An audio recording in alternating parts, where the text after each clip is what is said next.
Number one is distraction. We are in a world that has emerged due to corporations and competition and capitalism. I'm not even being all kind of right on here. I'm just saying it is there.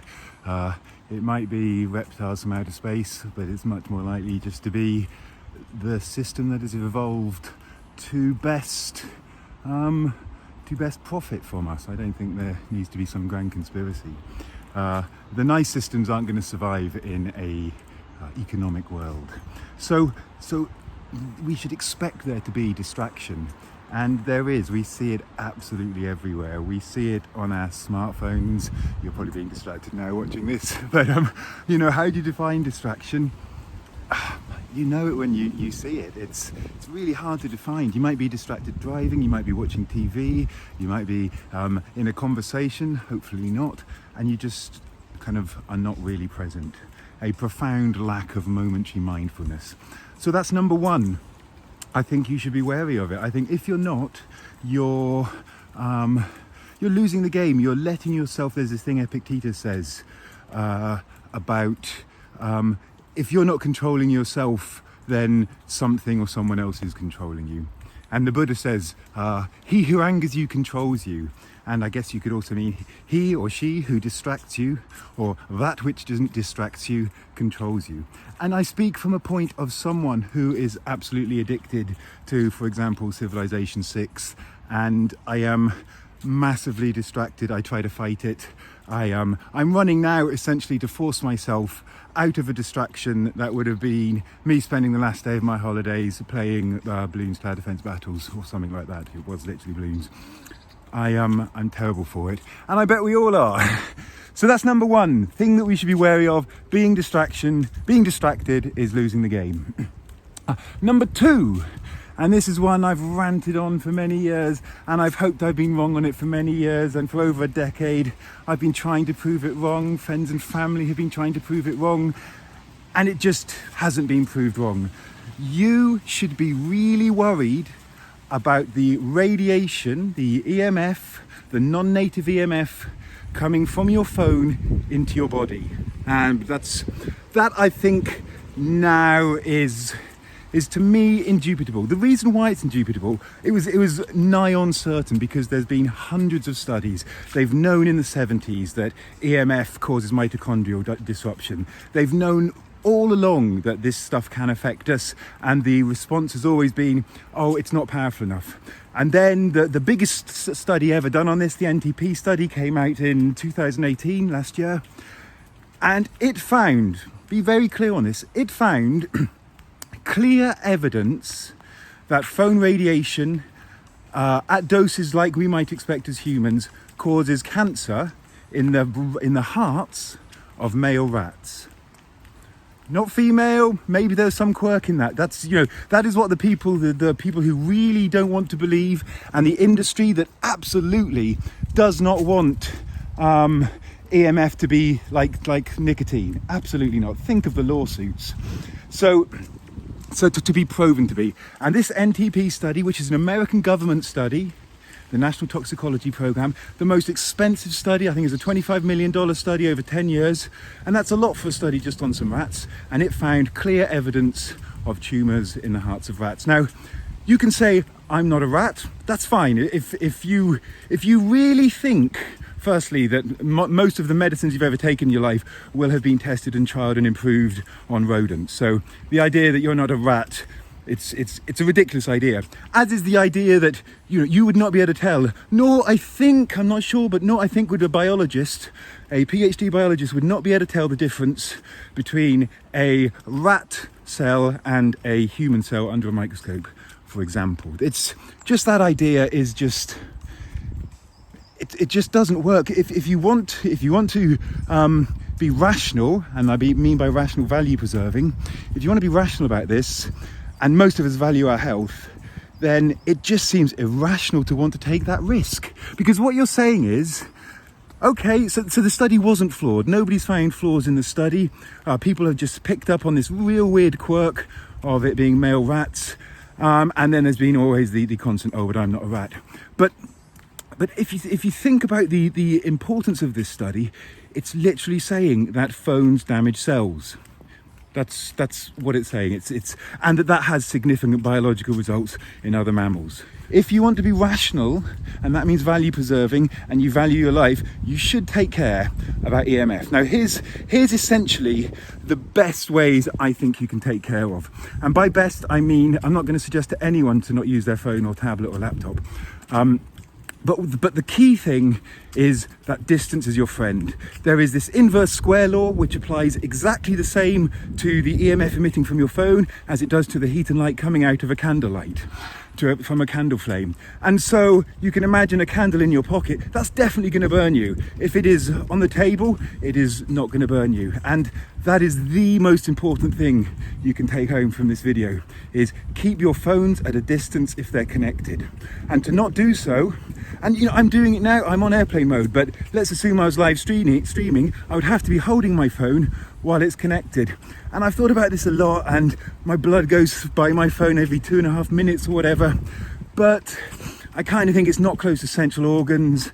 Maybe we'll see loads of people with some kind of weird hand issues in the future, I don't know, but it's about being practicable. We want to use our phones, we're all addicted to them, and so it's about minimizing the risk, not stopping the risk. I wish I had the strength of willpower to completely not use my phone, you know, but well, I don't wish that, but it would be better, more rational to do that. So that's one thing, is just keep your distance from it at all times when it is connected. And the next thing is to use airplane mode. Just as often as possible, turn it onto airplane mode. What that does is it stops all the radios talking to the base stations and your router or whatever. And so it makes it kind of EMF inert. Now, I've got a suspicion, and others have, that it might kind of ping every hour or something like that. I don't know, but it's significantly, perhaps probably totally reduces the EMF coming out of it, at least the radio frequency EMF. So put it on airplane mode is, it's such a rational thing to do, such a wise thing to do. It's also good because it means your phone is out of being in a state of response. So we've all had this, I'm sure, where we're sitting watching the telly and our phone is on, and we kind of keep glancing over to see, oh, maybe I've got a new message, maybe someone's liked my new YouTube video, etc., etc. Oh, it was my mum, quelle surprise. But when you have it on airplane mode, you know, and your brain knows, and it kind of conditions itself, I think, your brain knows not to be distracted by that phone because it is no longer able to receive it. And that is a profound change of state in the relationship between you and your phone. So that's number 2, is to use airplane mode. And number 3 is, this goes back to the distraction one. How many times do I use my phone and I'm using it just to be distracted? I'm using it, and it's a real tricky one because I have no answer to it, and maybe kind of tech philosophers of the future will come up with really sensible, wise solutions. I haven't got a clue how you answer that one. So that's worry number 2 we have, and the third and final one that I think we should have is synthetic chemicals. So when I say synthetic chemicals, you know, you can say, you can make sugar in a lab, therefore sugar's synthetic, etc. I'm talking about chemicals that are generally petrochemicals that are synthetic and that are abiological. Now, I am not saying that all of these are harmless. So Vaseline, I remember years ago looking into the safety profile of Vaseline, and you know, it is I think completely biologically inert. I think that's harmless. Whether if it is made in some factory that isn't as stringent in its safety whatever, I don't know. But I think the pure petroleum jelly is pretty inert. But we know there are zillions and zillions of chemicals that are in our environment, in our food, in our products, that cause harm. And when we mean harm, we mean biological disruption. So again, do you want to put anything on your body or in your body that causes biological disruption? I think, okay, maybe things like alcohol, yeah, it's kind of different. There is some difference there, but coffee causes biological disruption. But we're assuming that of any given biological disruption, I guess, that some are going to be negative.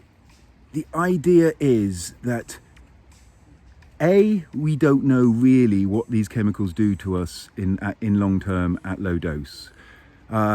B, we don't know how they work in interactions. So you get some product which has got 15 different chemicals in, and let's assume 5 of those were only kind of discovered or produced in the last 15 years.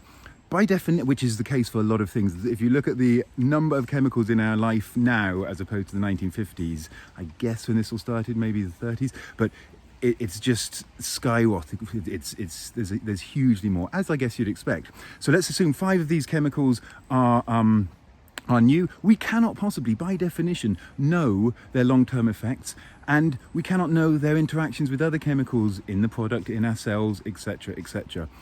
So, what can you do? I think the main thing you can do, and I have looked into this at some depth, and it seems to me that it is the preservatives that are the most harmful.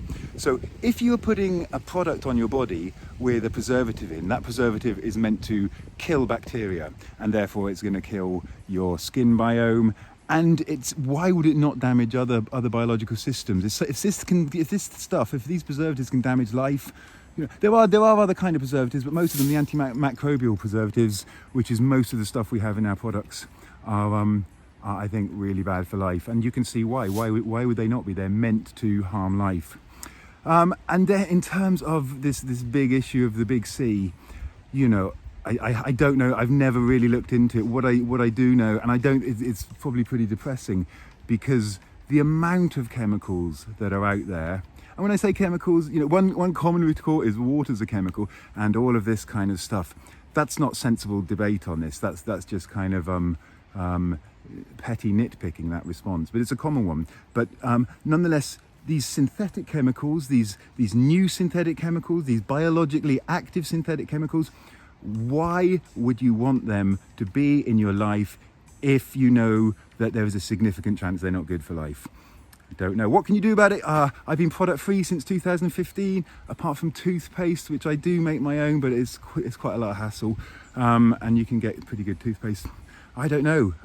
I hope I'm wrong on all of this stuff, but it doesn't look like the science says that I am. So anyway, there's 3 things to be wary of: distraction, EMF, and synthetic chemicals in our lives. And now my arm feels like it's been having a big workout, so I'm going to say goodbye.